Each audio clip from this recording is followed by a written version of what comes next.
Well, hello everybody, what's the whole universe or universes. I hope that everything is fine, and I'm a Russian man who brings a little my own experiences, and today we're gonna talk about the man who is staying on a car, and also about the streets that we are walking, and also about the music theory a little bit. That is our main subject. We will talk about music theory in a way of that I learn.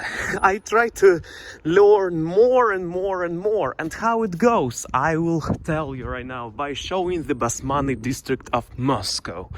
And the music theory, it is the subject like a math. For example, 2 plus 2 is 4. Do, re, mi, fa, sol, la, si. Do is the major scale. Like the same logic, almost the same. We have specific words that determine some things in our life, and we have specific components of this that are inside of it.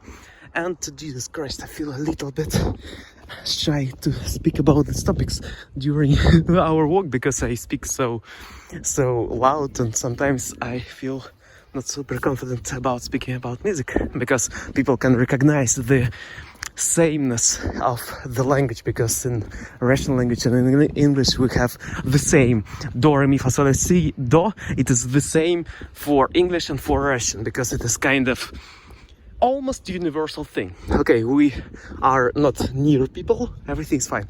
And I found out that the more I think about do, re, mi, fa, sol, or sol, do, or maybe mi, do, or maybe re, mi, or maybe re bemol, mi, it is the minor third, the more I'm confident in it, like in speaking, and more confident in a way of cognitive repetition. What I mean? It is cognitive repetition. It is the term that I created right now. It is that when we say a word, an apple, you can imagine an apple. Yes, inside of your mind. You can imagine red or green one, or maybe you will imagine the calling of a person whose name was Applov, Appling. Like maybe his last name was Apple, or maybe Apple. You will imagine the Apple of a computer, MacBook. Yes, and we know it is cognitive linguistics inside of it. Because I know what I'm speaking about. It is cognitive linguistics behind it. When we say something, then we can imagine it. The same with words. When we say do or re, we can kind of imagine something that are connected in our mind. It means kind of semantic networks inside of our mind. Semantic networks, it is the connections between our images and sounds and something orthology, or I forgot what's the name of it. It is when we nosology, okay, we will call it. Nosology means the smellology. And we can connect specific words to specific images, to specific sounds, to specific also smells and things of this nature, graphs, and to another words too, because how do our translators work? They are connected, like a word in Russian language.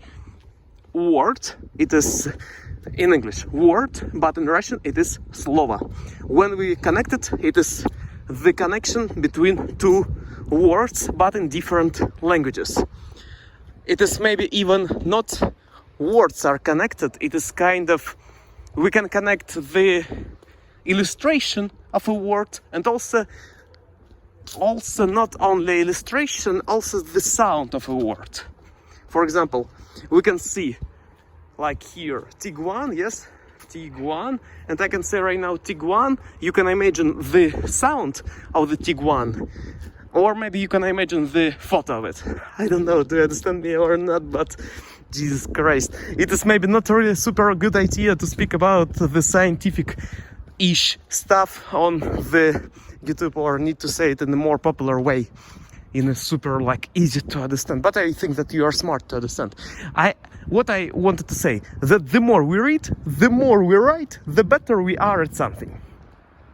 Because of our imagination and cognitive processes inside of our mind. When we say re, re, re all day long, then you can imagine re really strongly, and you will have a lot of connection to it. It is the same with your parents or maybe close friends. Why do you have connection, super nice connection to them? Why do you have this? Because you've seen them a lot in your life. And also something like spirituality could be inside of it too, because I feel it kind of, that sometimes spirituality we have inside of this world, and I believe in it at least. And it is, for me, it is better to believe in it than not. And I believe in it, because if we believe in spirituality, then we believe in love. And I believe in love, by the way. And so, guys, I hope that you right now know more. You can apply it to anything, to music, to drawings. If you will say circle, circle, circle, then you will be better at drawing circle. And the more you image, the more you speak about some topics and do some work of your mind to imagine this in a way of picture or sound or smell, the better you are at it. So the final point of this talk is if you want to learn some skills, then imagine, do visualization. In some popular scientific stuff, it is called visualization. When you visualize your process, then you can improve yourself. The same like Olympic athletes, if we believe in popular science things, they prepare themselves by imagining, like tennis playing, or maybe running, or maybe another stuff. They imagine that they do this, and so they can perform it better. The same with books. When we read something, or maybe even you hear me, you already can imagine inside of your mind that you achieve maybe something. Sometimes it is kind of true, if in a meaning of like, yes, we imagine and we are more confident. Sometimes it is kind of illusional-ish. I mean that you can imagine that you do something, but you are not, you didn't do this in the real world. But in your imagination, you did. So if the world is everything and your thoughts is a world, then it is non-illusional. If your thoughts are not the world, it is something else, not real world, then it is illusional. Yes, I hope that I said it correct. So I hope that you will find the answer. If you are smart, you already found it. If you are something like, okay, then you already don't understand maybe half of what I said. But I hope that you understood it. Thank you a lot for watching. It was Igor Russian, and I hope you experienced my own experiences, and see you next time. Bye bye. Be cool every single day. Bye bye.